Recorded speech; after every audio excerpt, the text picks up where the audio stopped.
तो ये manifest and manifestation तो सब लोग बहुत बोलते रहते हैं, but do you want to know the secret of it? Let me share it with you.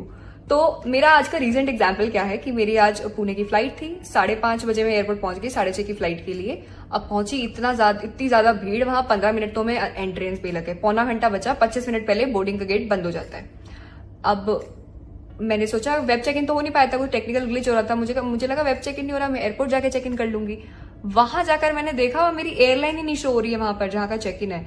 अब मैं पैनिक करती, but I keep on saying one thing, I am God's favourite child, मेरे साथ तो सब बढ़िया ही होगा। तो मेरे जो जस्ट आगे लगे थे उनके साथ भी सिमिलर तरह का इशू हुआ आज। तो उनकी भी एयरलाइन नहीं दिखी थी, हमारी सेम एयरलाइन थी, बट उनको कहीं और जाना था। अब यूजुअली क्या होता है इस सिचुएशन में, कोई भी होगा यार जिसकी 45 मिनट्स बाद की उसकी फ्लाइट उड़नी है और 25 मिनट में गेट बंद हो जाएगा। 25 मिनट भी नहीं बचे थे, 15-20 मिनट कुछ थे कि गेट बंद हो जाएगा। अब कोई जाकर काउंटर ढूंढकर पहले अपना काम करवाएगा ना, but he was so kind कि उन्होंने काउंटर पे जाकर कहा कि आप पहले इनका देख लीजिए। I was just expressing gratitude to God and मैंने उनको भी कहा कि अगर आज आप ना मिलते तो मैं थोड़ा पैनिक करना ऑलमोस्ट शुरू कर चुकी थी। और फिर मेरा काम हुआ, फिर मुझे पता चला मेरी जो सीट टिकट पे लिखी हुई है वो सीट ही पता नहीं किसी और को अलॉट हो गई है, मुझे मेरी सीट चेंज कर दी गई, पहली चीज। दूसरा पता चला मेरी फ्लाइट भी डिले हो गई है। उनके साथ भी सेम इशू हुआ।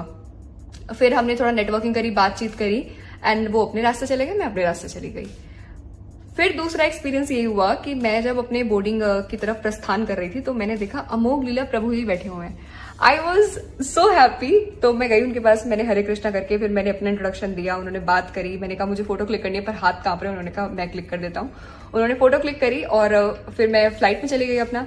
मैं जाकर बैठी, मैंने देखा उनकी सीट मेरे जस्ट आगे ही है, तो जो सीट चेंज हुई थी वो भी बढ़िया। मैं तो I got to experience his calmness, his calm vibes throughout that flight thing. और जब बाहर भी निकले हमारा फिर एक बार इंटरेक्शन हुआ, एंड टू माई सरप्राइज उनको मेरा नाम भी याद था लास्ट तक। तो ये थे दो एकदम बढ़िया एक्सपीरियंस। अब अगर मैं उस वाले मोड में होती, पैनिक मोड में कि ओह ऐसा कैसे हो गया, ऐसा कैसे, मैं जब घर से निकली थी ना, I had this thing in mind कि आई नो मेरी आज की जर्नी बहुत स्मूथ होगी, सब बढ़िया हो जाएगा। कंट्रोल करने की कोशिश नहीं करना है लाइफ में सब कुछ कि ये ऐसे होगा वैसे होगा।